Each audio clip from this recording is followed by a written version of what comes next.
Hello and welcome back to Europa Universalis 4. I am Lord Forwind, here with a guide on monarchy government reforms, playing as one of my favorite little countries here, France.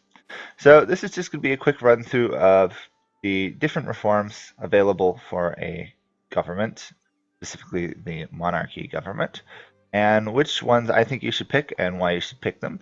Obviously, I'm not going into stuff like the English government reform of the English monarchy because that has its own special mechanics, and you guys should enjoy playing them themselves. However, outside of England and countries like Muscovy or later game Prussia, most of the governments have very similar monarchies. Obviously, Ottomans are another exception, as are the Mamelukes. So, other than that, in Europe, pretty much everybody else has close to being the same government. Obviously, Poland will quickly shift into, their whole really annoying government form. But other than that, you start off as your standard kingdom, getting what little benefits it gives you: diplomat, autonomy, states, cooldown. You probably have it all the time, don't even notice. And then you will have a starting reform, either between feudal nobility or autocracy. If you're in Europe, odds are you've got a feudal nobility. If you're outside of Europe, usually you'll have an autocracy. That's what I've found in my experience. Obviously, it varies a bit, but at least in some of the regions, autocracy is much more common. But if you have feudal nobility, you get plus 25% income for vassals, something that used to just belong to the monarchy form to begin with. You also get plus 5 nobility influence, which kind of annoying, actually, as good as their influence is. I'll explain why in a minute or so. You've got autocracy, negative 10% unjustified demands, much more useful for the prospective conqueror. Obviously, the feudal nobility encourages you to have vassals and then steal all their money, have them go into bankruptcy, and pretty much collapse under the weight of rebels.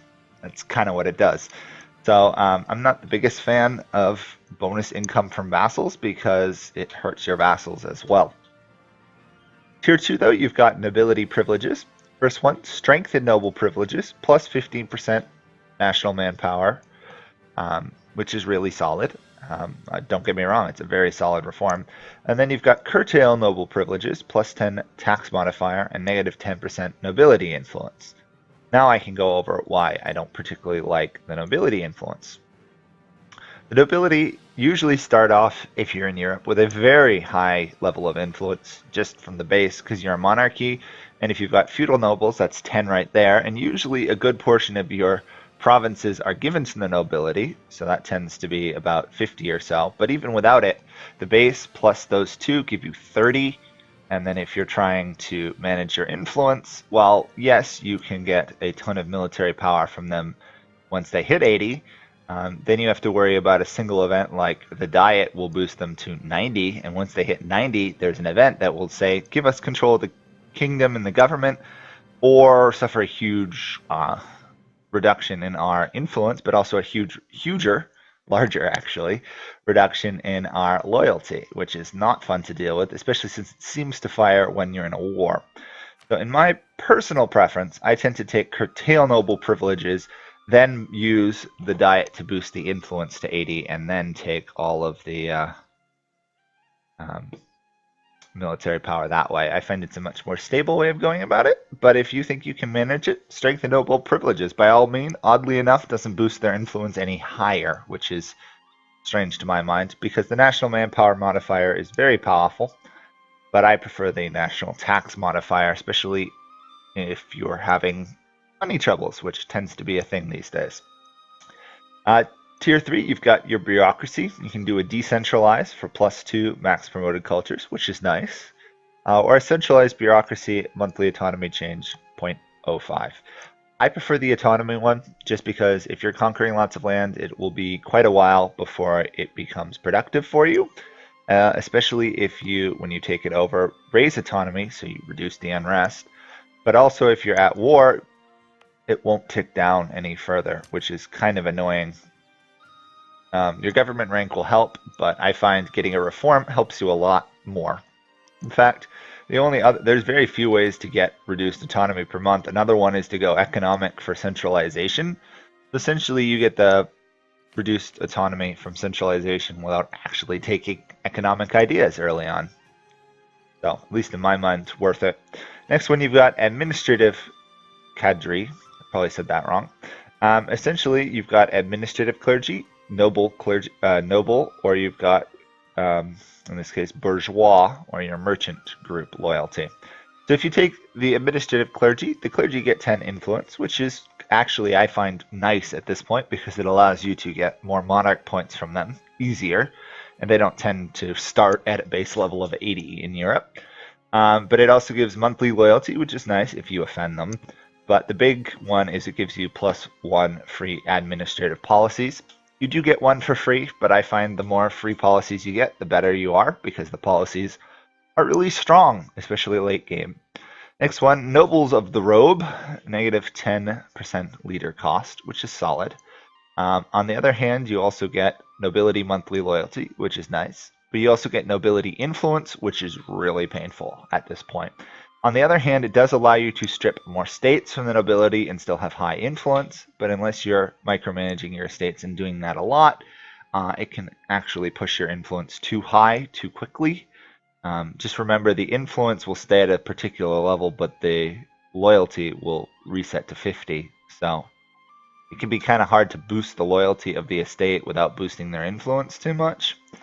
So I tend to prefer slightly lower influence and then work my way up to 80 to get monarch points rather than starting at a higher base level and then having troubles with loyalty. But it does counterpoise if you've taken the noble privileges. It kind of balances that out and leaves you with whatever your starting base level of influence is, which means it's not too bad. But the 10% leader cost I find to be absolutely awful. By that it's referring to, your explorers, conquistadors, generals, admirals. Essentially it reduces them by 5 monarch points, which 5 monarch points is good, but it's usually not a game-breaking change in my opinion. The next one is Monarcratic Recruitment. Said that wrong. I'm sorry. I apologize. And then you get, for these guys, -10% advisor costs. And you also get +5 monthly loyalty. That's not, of course, your total. That's just recovery. Bourgeois also gain 10% influence. So essentially you give your merchants more influence. Can be useful for a country that doesn't have lots of high development or centers of trade, because it will allow them to have a higher based influence, which will allow you to get more monarch points and money and stuff from them easier. The 10% advisor cost is actually rather nice, but I still prefer admin clergy for the free admin policies. But if you had to pick a second one, this would be the one to pick, not Nobles of the Robe. The next one, Tier 5, Deliberative Assembly. This is actually the largest tier you have to pick from, and it's rather interesting. Your first one, you can go with Parliament for -1 reduced unrest, which is nice. It does give you the Splendor idea in one of the later ages. That's these ages, not, institution ages. And also the reduced unrest is rather nice. Any reduced unrest is pretty good. Obviously, it's not the best reduced unrest, but it's not to scoff at. It will prevent rebels and make your country a lot more stable. Next one is Royal Decree +5 max absolutism. That's it. Pretty simple. Really good because it gives you more maximum absolutism without having to fight through courting country and everything. It's pretty useful. Next one, Aristocratic Court, -0.5 yearly tradition decay. Actually really good in some areas. Army tradition decay is not there's not a lot of ways to reduce tradition decay, and so one of these is rather useful. I found particular use of it on countries that get yearly army tradition, or like Prussia, or Brandenburg, or anyone that gets yearly army tradition. My favorite to do it was over in India as Marwar, because they start with the Rajput government form and get yearly army tradition to start. So you combine all those yearly army traditions as those guys, and I think it was 1470, and I was stuck at a base level of army tradition of 60, I think. It really helps you. So better generals, faster manpower recovery speed, all that, which can be very, very useful. But again, that's only if you want to manage it that way. Then you have general estates, which is relatively simple, plus 10% production efficiency. Helps you with money problems, really. And then the last one is States General. Think the Dutch government form. Essentially, you don't have heirs, you don't have consorts, and you pretty much function as a quasi-republic. Yeah, not the biggest fan of it. If you do the statist, you re-elect your rulers like a monarchy. If you do a monarchist, you essentially keep the person in term for life. I haven't totally explored it, but I believe it functions virtually the same as the old Dutch government form did. Of course, you can't form it if you're in a lesser part of a personal union, or you are Emperor of the HRE. So, obviously, don't try and form it if you're Austria, which it really wouldn't help you there anyway, because the HRE monarchy is, hereditary, not elective based. Next one, you get absolutism versus constitutionalism. If you take this one, which is essentially the famous French king's statement, I am the state, the state is me, essentially, plus 5 states, regional representation, negative 10% minimal autonomy in territories. This one is kind of which to pick based off of how you play the game, or have been playing the game by this point, because we're pretty late in the game at this point. I'm thinking, I don't know exactly when you'll get it, depends what you've been doing, but I got it around 1650, 1670-ish, and I didn't expand much.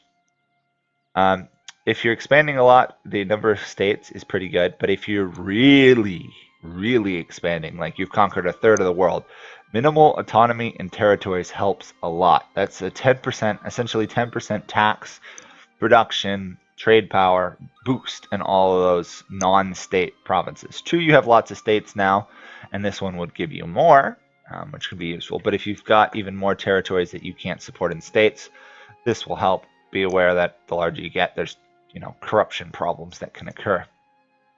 And for the final tier, separations of powers, this is essentially, do you want to stay as a monarchy or change? You can install a theocratic government if you're not the emperor of the HRE or a lesser part in a personal union, and you'll become a theocracy, lose 6 reforms, resetting you all the way back down to 1 essentially. But you can become a theocracy. If you've ever wanted to see a theocratic England conquering the world, or a theocratic France, actually I think England can't do that because of the English government. If you wanted to see a theocratic random country that's a monarchy conquering the world, that's the way to do it. The next one is become a republic. Essentially you lose 6 government reforms back to 1 again, and you play as a republic.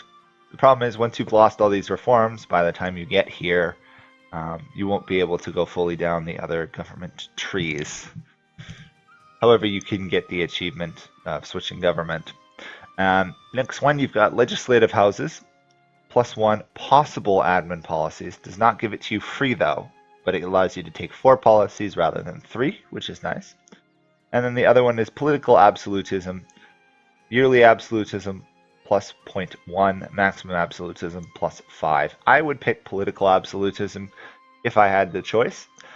Yearly absolutism is solid. Obviously, it's not going to give you that much, but in the course of 100 years, that's quite a bit of absolutism. 10 absolutism, especially if you don't have any, inherent government bonuses to it. As France, obviously, you have an inherent bonus to absolutism. Other ones, of course, like Portugal, Sweden, etc. But really, the maximum absolutism is the big bonus, combined with, the royal decree that will give you 10% or 10 boosted maximum absolutism, which is of course what you really want after 1600 if you're trying to conquer things, because it makes your life a lot easier and is overall really handy. You start out with a base value of 85 as France, for example. You take those 2 reforms, all of a sudden you're sitting at 95. Which eliminates the need to go through the courting country event and get more maximum absolutism. unless you're kind of a sadist or you want that last 5% maximum absolutism. Usually 95 is enough for most purposes. Other than that, that's pretty much your government reforms. Check out the other videos I've done on the Republican reforms or the Theocratic reforms. Probably not going to do one on the tribal reforms because they're not that useful, but maybe I will. So that is essentially the monarch reform tree. Not the best reform tree, that belongs to the republics, but it's still a fairly solid one to begin with. Essentially, you can focus on, stability, accepting people into your empire, or you can go the stronger way, focus on absolutism and conquering everybody. That's the way it goes. So, thank you guys all for watching, and I'll see you guys all next time. Bye for now.